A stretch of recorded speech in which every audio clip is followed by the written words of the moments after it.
Welcome to the Women Leaders Association podcast, where we believe we go further, faster, and have more fun when we go together. Be sure to tune in each week to hear an empowering message from the world's top women executives, trailblazers, entrepreneurs, and all-around fierce female leaders. I'm your host, Julianne Kirkland, and I will be taking you on a deep dive of each message to equip you with the principles, strategies, and tools you need to start crushing your goals, increasing your impact, creating work-life harmony, and did I mention have more fun? Because when you love what you do it better. The Women Leaders Association is the world's largest women executives association with over 30,000 women in executive and leadership positions who are committed to the development and advancement of women in the corporate arena.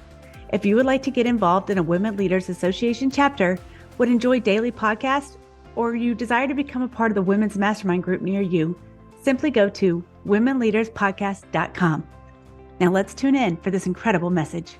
On today's episode, hear from Jacqueline Green, the CEO of Behind the Design, as Jacqueline shares how your authentic story transforms your brand and influences your customers. Welcome, Jacqueline. Thank you. I'm so pleased to be here. Yeah. So, there's so many different avenues we can go in for this conversation.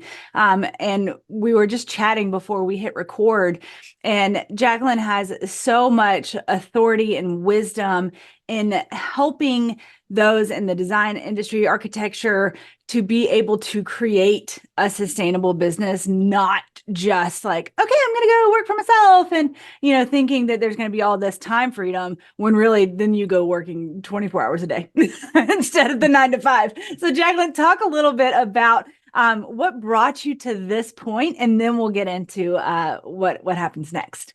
Sure, absolutely. So I worked in marketing in corporate marketing for 15 years. And I did that. I went out on my own and thought, okay, I get to have the freedom. I can go to my kids' events. I can do all these things. And really all I did was create a really hard job for myself, because no longer was I getting the paycheck, no longer was I getting the benefits. Now I was having to work twice as hard and building this business. And what happened was I ended up burning out. Mm. And that happens a lot with solopreneurs, is that we just create a job and then we burn out. So then I decided I was going to go back to school. I thought, okay, maybe it's time for me to change careers. Went back to school, started working at architecture firms, became an interior designer. After that, I started teaching and realized I could actually marry the two careers that I had essentially created and help interior designers, because what I went through as a marketing consultant was the exact same thing that I was seeing interior designers go through, where they were struggling on, how do I grow? How do I hire people? How do I build out the systems? How do I just go beyond myself, and so that I'm not working, so that I can take a vacation without the business actually stopping while I'm on vacation? How do I do that? And so I just started taking my teaching background, all the stuff I had learned in marketing, corporate, and working on my own, and the design that I had created, and started Behind the Design. Yeah. Awesome. And what has been some of, the big aha moments that you've had in starting this business, in starting to apply these tools and strategies and practices? What have been some of those aha moments for you? Sure. I look at it evolving. Everything evolves, right, in a business. And sometimes when we start a business, what we think at the beginning we're going to be doing and what we're doing today are totally not different, but it's just evolved. And so just like your business, I think it's really important that we do not beat ourselves up for the failures, for the things that we tried and it failed. Those are actually really good for our business. And that's really good for us to grow, because it allows us to learn and adapt. And so anytime with a business, it's a flowing object, it's a flowing entity, you have to kind of go and go with it. So some of the things of listening to the designers that are really struggling in our industry is time. How do I do all of this? How do I build a business? We think we're going to go on our own. And for designers, they think, oh, I'm going to design for 100% of the time. And that's not the case. When you're running a business, you're actually having to do marketing and sales about 65 to 70% of your time. So really you're designing, maybe 20% when you're building a business. It really takes that down of what you thought you were going to do. And so just like my clients, we also are trying, and in some cases trying different avenues. So what we thought we started out with and where we are now has changed. And I think that's a very good lesson to learn, an aha moment of that's okay. That, we don't have to look at it as a failure necessarily. We just look at it as we're growing and these are the things. I absolutely love talking to my clients, and when we can help them overcome those challenges that they're feeling that we can relate to because we've been through it, that's an amazing feeling. Absolutely. And there's two things you touched on that I want to go back to. One is this fear of failure, and how so often people see failure as just that, failure, right? And I really want to go back in time to the person who ever said that and have a conversation with them, because failure is so important to your growth, right? I Absolutely. need everybody to like just pause and take that in, because in every single thing that you do, failure is a necessary step to your next level, right? You don't know what you don't know, and you won't know until you know. Exactly. That And is so true. it is. And it just, no matter what arena you're in, even in our relation, everything, we have to go through failure. And it really is your opportunity to view it as, okay, great. Now, great, I've learned. Right now, I can move forward. Yes, I've accomplished that step. I know how not to do it. Right. Exactly. And the other thing is, this thought of solopreneuring, right? Going out on your own, and that's why I love that you're bringing these systems and these strategies and these practices to the people, because to your point, they're like, oh, I'm just going to design all the time. Well, actually, you are going to go so intensely on your marketing hat, right? That it's so many people get lost right there because they think, oh, well, I'm not salesy.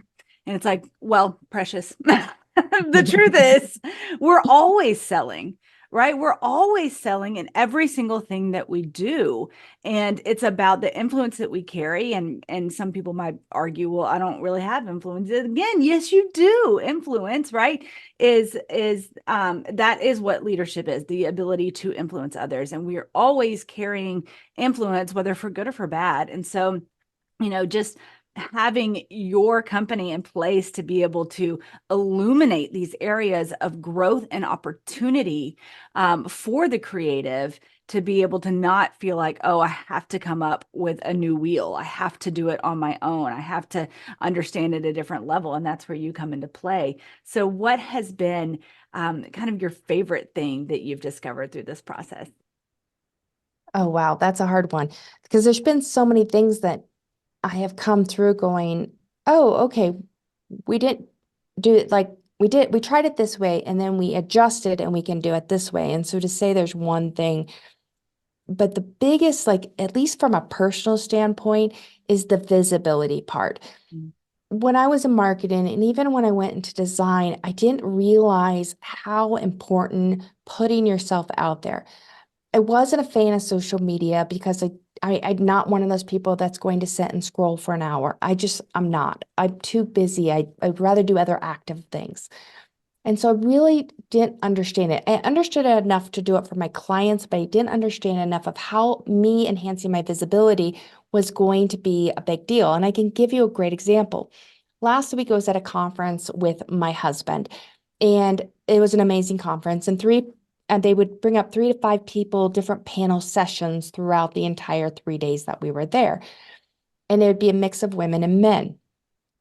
And the women, every single one of them, did not, and made a comment about this, did not feel like they deserved to be on that stage.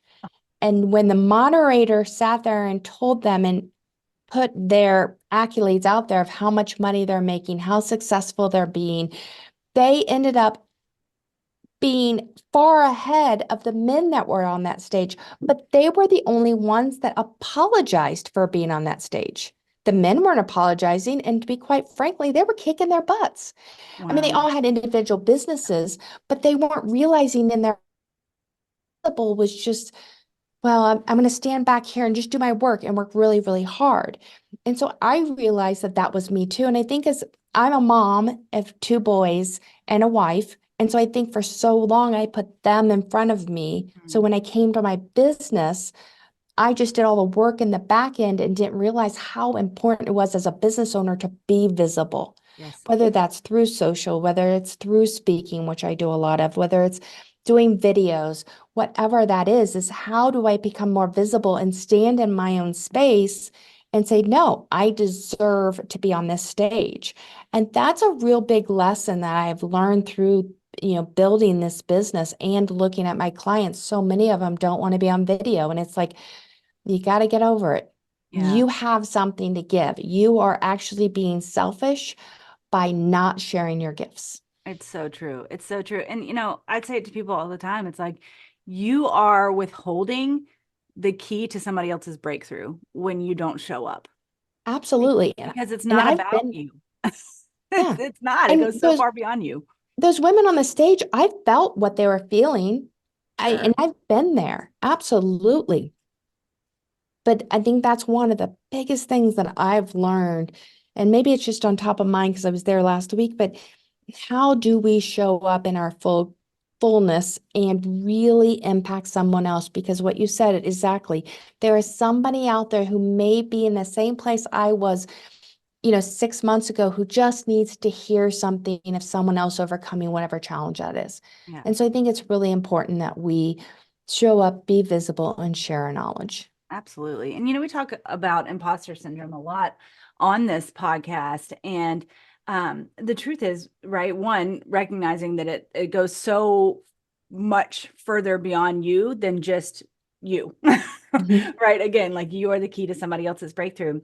And then two, I did a TED Talk last year on the importance of not living these siloed lives, right? Like, oh, I'm going to show up this way as a mom. I'm going to show up this way as a wife. I'm going to show up this way in the boardroom. I'm going to show up this way with my friends. It's like, wait.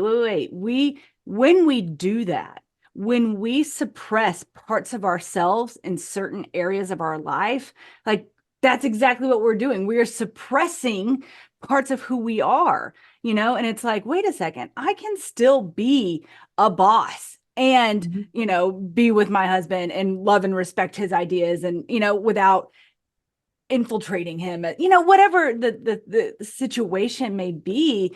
It's understanding that all of who you are, bringing that out in every single aspect of your life, that's going to be the most powerful, authentic, vulnerable representation of yourself. And that's what people connect with. People Mhm. don't connect with perfect. People don't connect with those people that are like, "Oh, look at my highlight reel. I've never been through anything hard ever." Right? We want to know the real stories. We want to be like, "Yeah, me too. Me Yes. too."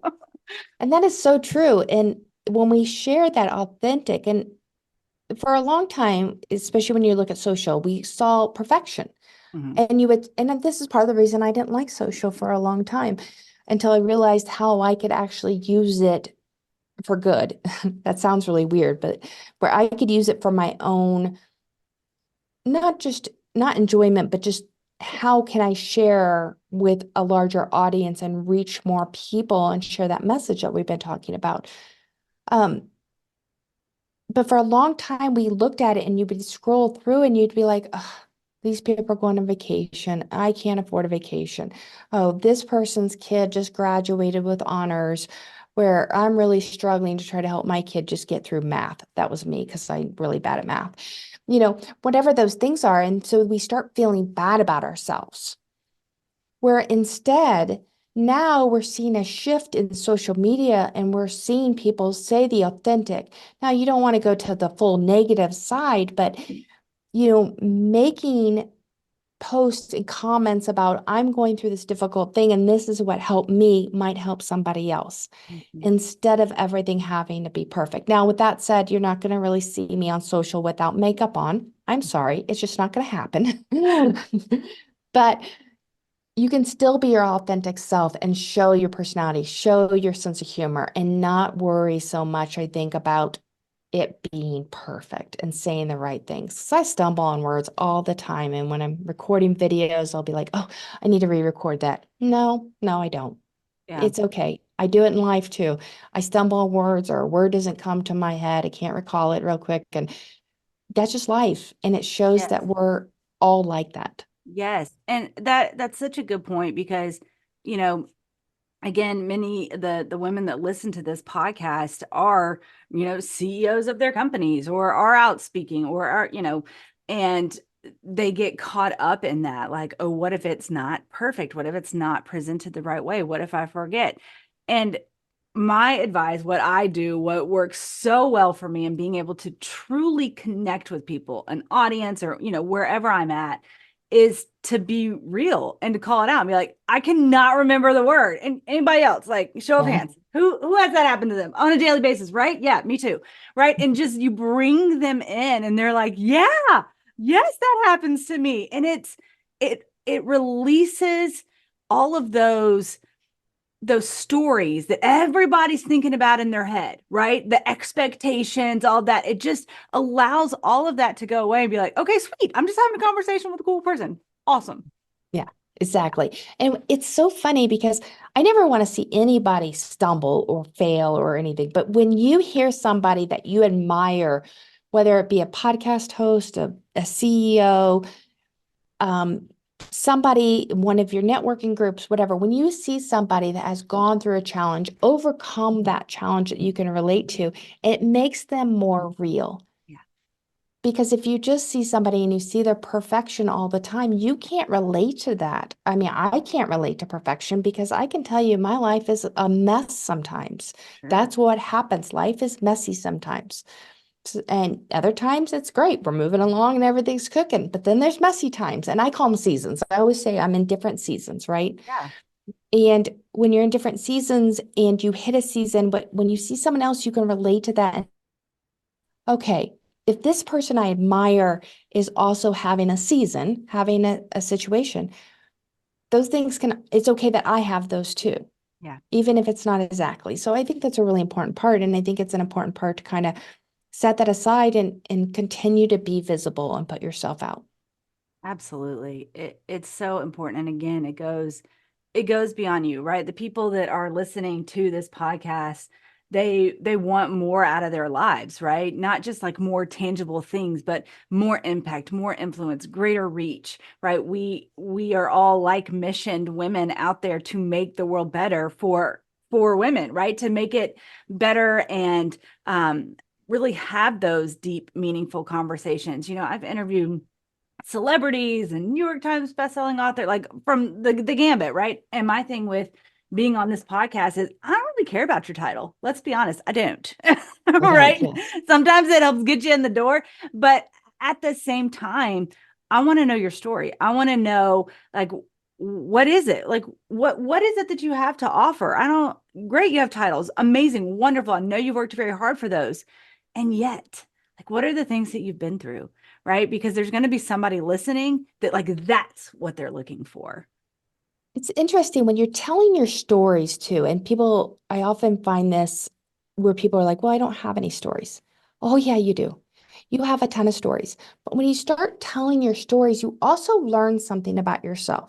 When you start, your stories impact your mindset. So sometimes with our minds, there are things that are impact what we think or how we feel about something that can be way back from our childhood. For instance, if your parents fought about money on a regular basis and you saw that money was a struggle, guess what? That's most likely coming into you as a CEO or as a partner, wife, a mother, whatever.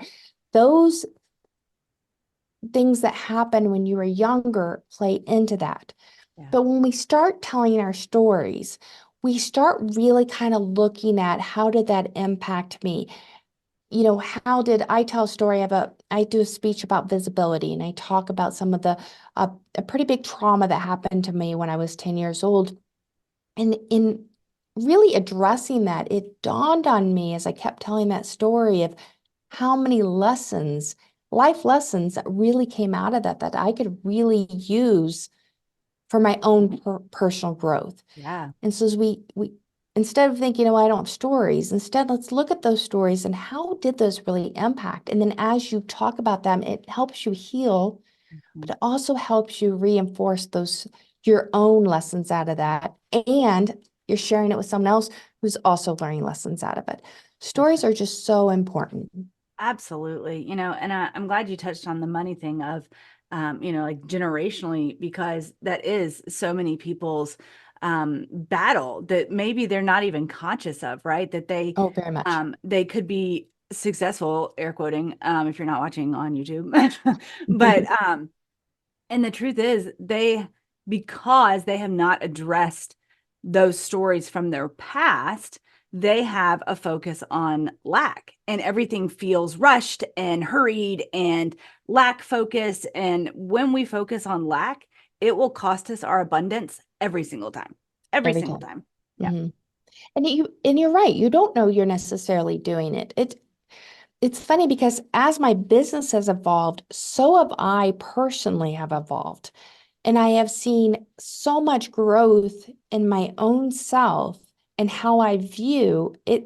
Almost feels like my eyes and my brain have kind of opened up and just had more wisdom. Yeah. In understanding, okay, why certain things. And then that's propelling and help me make smarter decisions moving forward. So it goes back to what we were talking about earlier on the failures. Your failures help you see and gain more wisdom. But then even as you work on your own professional development and your own whether through your business, whether through traditional forms of therapy, whether it's working through just mindset issues and challenges and just addressing those through by telling your story and sharing your stories, you've learned things. Whatever that is, meditation, yoga, whatever those things are, we really end up growing as individuals and as CEOs or business leaders in any whatever your path is, you end up growing. And so it's an important thing to recognize that you're not growing a business, you're also growing yourself professionally. Absolutely. Absolutely. And Jacqueline, what's one last piece of advice that you would give to the listener that is totally resonating with everything that we've been talking about today? And they're like, oh, this is so good. Where do I start? Like, what's my next step, Jacqueline? Well, I think the next step, one, I think it's, be kind to yourself. Mm, It's okay not to have all the answers. It really is. And it's okay to ask for help. If there's one thing that I could have done earlier on, is that visibility is being more visible and asking for help. yeah. Like they go and coincide. So when I say visibility is, I think when I started my business, I was scared to even tell people I had started a business because I didn't want to be that person who asked my friends to be, possibly be clients. Right. Well, why? Why would I be Right. afraid of that? That's Right. the silliest thing I've ever heard in my life. Now I realize that. Back then I'm like, well, what about if I fail? I'll be failing in front of everybody. Yes, that's a good thing. That's how you get better at it. And so to me, it's being visible and doing that visibility. It's asking for help and getting that feedback to make you stronger. So good. So good. Jacqueline, thank you so much for your time. I mean, we could just keep on going with all the wisdom that you can share. But what is one way that people can connect with you further, get to know more about you, more about your story, and visit what you have to do? Absolutely. So we're on all the platforms as Behind the Design Co. And that's our website too. BehindTheDesignCo.com is our website. So we put out a ton of free resources and sharing a lot of content to really help our audience grow their business. Awesome. I love it so much. And we'll be sure to have that in the show notes for you all. Thank you again, Jacqueline, for being a part of it. And listen, if you want to learn how to get involved with the Women Leaders Association near you, be sure to visit womenleaderspodcast.com. Thanks for now. Bye-bye.